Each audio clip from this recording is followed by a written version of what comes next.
तुम्हाला वाटतं शिव म्हणजे फक्त ध्यानात बसलेला देव, पण या अध्यायात सांगितलेलं शिवतत्व समजलं तर भीती, दुःख आणि संभ्रम हळूहळू नाहीसे होतात.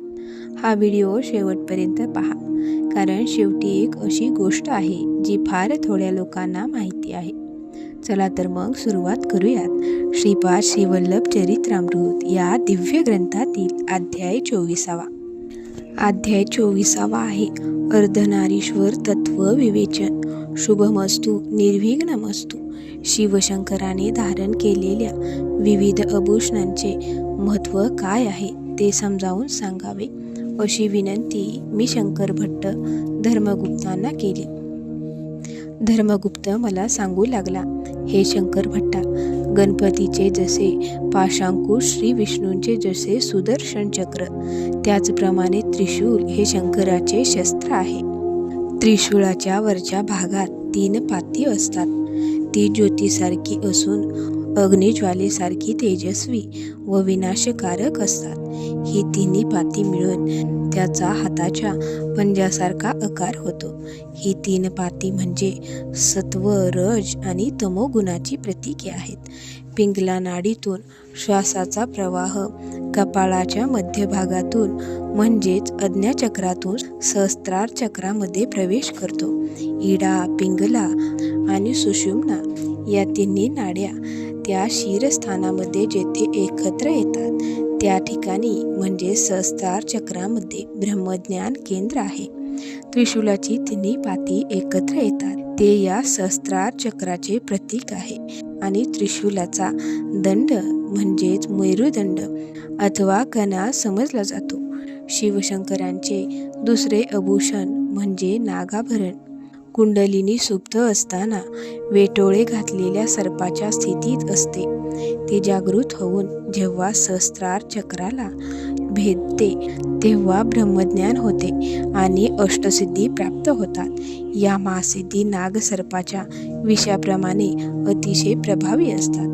त्यांच्यावर योग्य प्रकारे नियंत्रण ठेवता आले नाही तर त्यांच्यापासून मोठे नुकसान तसेच मृत्यूसुद्धा संभवतो.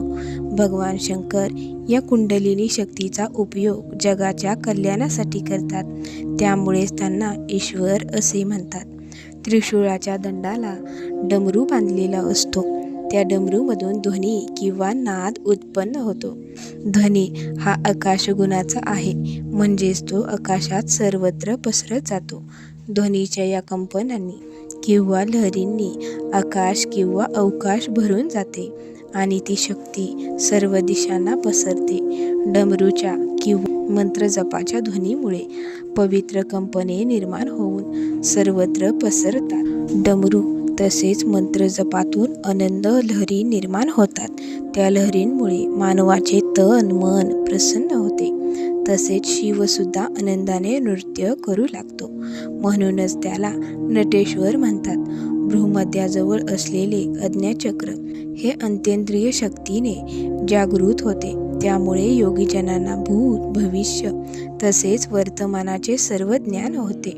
भ्रूमध्याजवळ असलेले आज्ञाचक्र म्हणजे शिवाचा 3रा डोळा आहे. हे चक्र जागृत झाल्यानंतर परमशांती मिळते. हा ज्ञानचक्षु उघडूनच शिवाने आपल्याला वश करून बंधनात अडकवण्यासाठी आलेल्या मदनाचे दहन केले. ज्ञान हे शुभ्रवर्णी आहे. त्याच्या साहाय्याने मानव आपल्या सर्व चिंता किंवा विवंचना नष्ट करून सुखी, समाधानी आणि शांतियुक्त स्थिती प्राप्त करू शकतो. हे ज्ञान प्रथम भौतिक आणि त्यानंतर क्रमाने दैविक, आध्यात्मिक आणि मानसिक अशा 4 पायऱ्यांनी विकसित होत जाते.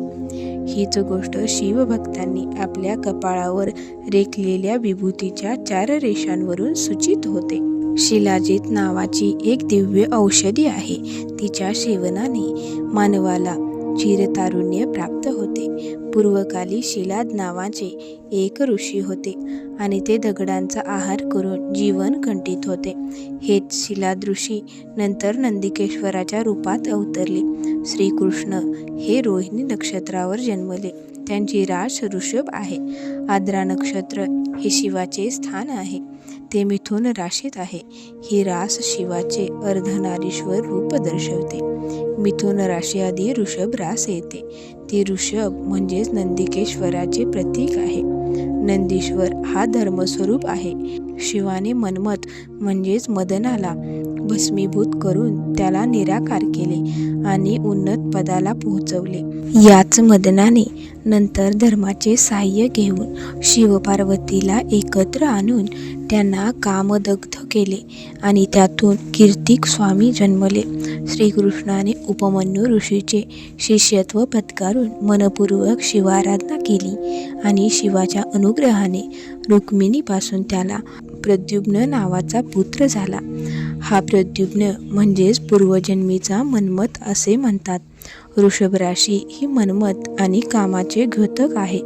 धर्मबद्ध आणि धर्मसंमत असणाऱ्या सर्व इच्छा किंवा कामना या उन्नत स्थितीकडे नेणाऱ्या असतात आणि त्या पूर्ण करणे म्हणजे धर्माचरण असते.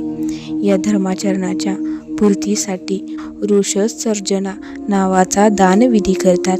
काही तांत्रिक सिद्ध पुरुष हे अतिशय तापट आणि वाघासारखे भयंकर वृत्तीचे असतात, परंतु अशा सिद्ध पुरुषांना शिव आपल्या प्रभावाने नियंत्रित करतो.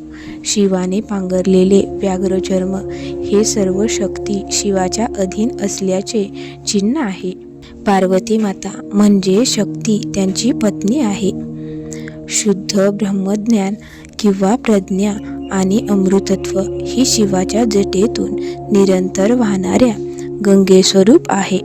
चंद्र हा आल्हादकारक आनंदमय स्थितीचा प्रतीक आहे.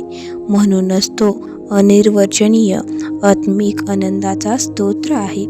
शरीराच्या उजव्या भागात पुरुष शक्ती आणि डाव्या भागात स्त्री शक्ती असते. उजव्या नाकपुडीतून घेतला जाणारा श्वास उजव्या भागातील पिंगला नाडीमध्ये आणि डाव्या नाडीतून घेतला जाणारा श्वास हा शरीराच्या डाव्या भागातील इडा या नाडीमध्ये प्रवेश करतो.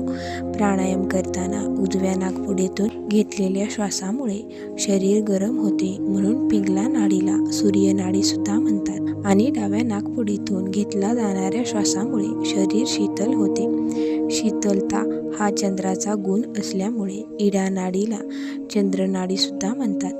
कालपुरुषाच्या शरीरातील राशीचक्रामधील मेष राशीपासून तुला राशीपर्यंतच्या 6 महिन्याच्या काळात पृथ्वीच्या उत्तर गोलार्धात उष्णता असते.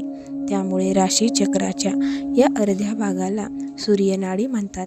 अश्विन महिन्यापासून फाल्गुन महिन्यापर्यंत शीतलता असते, म्हणून राशीचक्राच्या या भागाला कालपुरुषाची चंद्रनाडी म्हणतात. या कालचक्रामुळेच अमावस्या, पौर्णिमा आणि दिवस रात्र होत असतात. रात्र नसेल तर दिवस उगवणार नाही आणि दिवस नसेल तर रात्र सुद्धा होणार नाही. ही दोन्ही एकमेकांना पूरक आहेत. या अनंत सृष्टीचे संचालन हे माता पिता म्हणून गौरविल्या जाणाऱ्या अर्धनारी नटेश्वराकडून होत असते. शिव हा संहारकारक आहे असे म्हणतात, पण जुने नष्ट झाल्याशिवाय नवीन सृष्टी तयार होऊ शकत नाही. म्हणूनच एका अर्थाने तो सृजनकर्ता, निर्माता सुद्धा आहेत. सृष्टीतील हा बदल हळूहळू होत असल्यामुळे अनेक वेळा मानवाच्या लक्षात येत नाही. अथर्ववेदात वर्णन केलेली सर्व शस्त्रे, अस्त्रे, मंत्र आणि सिद्धी प्राप्त होण्यासाठी ईशान या रुद्रदेवतेचा कृपाकटाक्ष मिळाला पाहिजे असे धर्मगुप्ताने सांगितले. शिवपार्वती आणि आद्रा नक्षत्रामध्ये काय संबंध आहे ते समजावून सांगावे अशी विनंती मी धर्मगुप्ताला केली होती. तेव्हा तो म्हणाला, या अर्ध नक्षत्रामध्ये हातात धनुष्य घेऊन मृग म्हणजे हरिणाची शिकार करीत असलेले दृश्य दिसते. गृहस्थितीचा प्रभाव मृगाची शिकार करणारा हा व्याध नक्षत्रमंडळातील मिथुन आणि कर्क राशींच्या पलीकडे पंचकोनाकृतीत दिसतो. त्यांच्या आसपास शनी, राहू, केतू इत्यादी अशुभ ग्रह असले तर विश्वव्यापी युद्ध, प्रलय किंवा मोठ्या अनिष्ट घटना होतात. देव, दानव युद्ध, महाभारत युद्ध अशा घटनासुद्धा अशा प्रकारच्या ग्रहस्थितीतच झाल्या. काल हा संहारकर्ता आहे. रुद्राचे धनुष्यधारी उग्ररूप वेदांमध्ये वर्णन केलेले आहे. या रुद्रमूर्तीचे शस्त्र त्रिशूल नसून धनुष्य आहे. माघ महिन्याच्या अमावस्येआधी येणाऱ्या चतुर्दशीला महाशिवरात्र म्हणतात आणि इतर अमावस्यांच्या आधी येणाऱ्या चतुर्दशीला महाशिवरात्र असे म्हणतात. शनी प्रदोषात ईश्वर आराधनेने शनी दोष निवारण. मंगळवारी महाशिवरात्र आली तर तो महापुण्ययोग असतो. जर शनिवारी त्रयोदशी आली तर तो सुद्धा पुण्ययोग असतो. याला शनिप्रदोष योग म्हणतात. नाना प्रकारच्या यातना देऊन पापकर्माची फळे भोगायला लावणाऱ्या शनिग्रहाचा आशीर्वाद मिळवून कर्मभोगातून मुक्ती मिळवण्यासाठी शनिप्रदोष काळात शिवाची आराधना करून शनीला प्रिय असलेले तिळाचे तेल शिवाला अर्पण करावे. शिव ही शनीची आदिदेवता असल्यामुळे शनिप्रदोष काळात शिवाराधना केली तर सर्व कर्मदोष नाहीसे होतात. शनी हा कर्मफल भोग देणारा असला तरी शिव हा कर्मसंहारक आहे. शिवाराधनेमुळे पापकर्माचा नाश होतो आणि त्यामुळे शनी कोणताही त्रास देऊ शकत नाही. शनी प्रदोषातील शिवाराधनेमुळे सर्व प्रकारची पातके आणि अशुभ कर्मे जळून जातात आणि शुभप्रद नशा नव्या दिव्य स्पंदनाने मन, बुद्धी, अहंकार, चित्त आणि आत्मा यांचे शुद्धीकरण होऊन आनंददायक असा नूतन जन्म लाभतो. म्हणूनच प्रत्येक मानवाने शनिप्रदोष काळी शिवाराधना करावी. शनिप्रदोष काळी केलेल्या शिवाराधनेमुळे त्या रात्री सर्व पापकर्मे महाकालरूपी महाकालीच्या शक्तीमध्ये विलीन होतात. त्यामुळे शनीचा क्रोध शांत होतो आणि सूर्यमंडळात मध्यभागी असलेल्या सविता देवतेच्या प्रभावाने पापकर्मे जळाली जाऊन शनिवारी सूर्योदय कालानंतर त्या जीवाचे नवीन जीवन सुरू होते. पंचभूतात्मक शिवस्वरूप. शिव हा पंचभूतात्मक आहे. शरीरातील मूलाधार चक्रामध्ये पृथ्वी तत्व आहे. त्याचे प्रतीक म्हणून पार्थिव लिंग पूजले जाते. स्वाधिष्ठान चक्रामध्ये जलतत्व आहे आणि त्याचे प्रतीक जललिंग आहे. मणिपूर चक्रात अग्नितत्व आणि त्याचे प्रतीक ज्वालालिंग आहे. कंठस्थानी वायुतत्व आहे. त्यांचे प्रतीक वायुलिंग आहे. आकाशस्थान असलेल्या हृदयामध्ये चिदंबर लिंग आहे. आकाश ही पोकळी किंवा रिक्त स्थान असल्यामुळे त्याला आकार नाही. या पंचभूतात्मक शिवलिंगाची आराधना, दर्शन आणि पूजा विशेष फलदायी आहे. या चिदंबर क्षेत्रामध्ये रहस्य दडलेले आहे. त्यावरील पडदा हटवला तर तेथे काहीच दिसत नाही. शुद्धाकाश हे शिवाचे आत्मलिंग आहे. हृदय हे चित्तस्थान असल्यामुळे आकाश हे आत्म्याचे निवासस्थान आहे असे समजले जाते. परंतु आकाशाला आकारच नाही. मन एकाग्र करून निजतत्वाचे ध्यान करणारे योगी हृदयाकाशात जाऊन तेथे संपूर्ण ब्रह्मांड पाहू शकतात. ऋण म्हणजे पाप, ऋण नसलेला तो अरुण परमेश्वर हा महदाकाश रूप आहे आणि तो अरुणाचलावर राहत असल्यामुळे त्याला अरुणाचलेश्वर असे म्हणतात. त्याच्या फक्त दर्शनाचेच सर्व पापांचा नाश होतो. तोच अरुणाचलेश्वर आता मानव रूपात पिटिकापूरमध्ये श्रीपाद श्री वल्लभ या नावाने अवतरला आहे. आम्हा सर्वांचा उद्धार करण्यासाठी सध्या तो कुरुगड्डे येथे निवास करून आहे. कुरुगड्डे डोंगर हा अरुणाचल रूप आहे. त्याचे दर्शन म्हणजे अरुणाचलाचे दर्शन असते. अर्धनारीश्वर रूपातील अरुणाचलेश्वर म्हणजे यतीश्वर रूपातील श्रीपाद श्री वल्लभच आहेत. अरुणाचलामधील डोंगर जसा साक्षात शिवस्वरूप आहे त्याचप्रमाणे कुरुगड्डे येथील डोंगर सुद्धा श्रीपाद श्री वल्लभ स्वरूप आहे. अरुणाचलातील महासिद्ध परमेश्वराचे दर्शन अत्यंत दुर्लभ आहे. परंतु श्रीपाद श्री वल्लभ रूपातील महासिद्ध परमेश्वराचे दर्शन अत्यंत सुलभ आहे असे धर्मगुप्ताने सांगितले. मी धर्मगुप्ताला विचारले, हे परमात्मा, मी असे ऐकले आहे की श्रीपाद श्री वल्लभ हे अर्धनारीश्वर असून ते श्री व्यंकटेश्वर आणि पद्मावतीचे संयुक्त रूप आहेत आणि तू तर सांगतो आहेस की श्रीपाद हे उमामहेश्वर स्वरूप आहेत. त्यामुळे मी गोंधळून गेलो आहे. कृपा करून या गोष्टी मला जास्त स्पष्टपणे सांगाव्या. त्यावर धर्मगुप्त हसत म्हणाला, अरे शंकर भट्टा, श्रीपाद श्री वल्लभांचे दिव्यत्व जिथे सप्तऋषींनाही समजले नाही तेथे मी काय सांगणार. तरीही मी तुला ते सांगण्याचा माझ्या परीने प्रयत्न करतो. श्री व्यंकटेश्वर प्रभू हे कृतक युगापासून आहेत. यांनी दशरथाला वरदान दिले होते की आपण स्वतः त्यांच्या पोटी श्रीरामचंद्र रूपात जन्म घेतील. त्यामुळेच व्यंकटेश्वराची पूजा अर्चना श्रीरामाच्या नावाने सुद्धा करता येते. पूर्वी काही काळ व्यंकटेश्वराची पूजा शक्ती म्हणजेच बालत्रिपुर सुंदरीच्या रूपात केली जात होती. त्यानंतर काही काळ त्यांची पूजा शिवस्वरूपात करण्यात आली. काही जणांनी तर त्यांची पूजा सुब्रह्मण्यमय रूपात सुद्धा केली. त्यानंतर श्री भगवत रामानुजांनी व्यंकटेश्वराची पूजा महाविष्णू स्वरूपात केली. याच व्यंकटेश्वराला बौद्ध लोक महाशून्य म्हणतात. व्यंकटेश्वर म्हणजे साक्षात दत्तप्रभूच आहेत. भक्तांनी त्यांना ज्या ज्या रूपात हाक मारली त्या त्या रूपात त्या भक्तासमोर ते प्रकट झाले.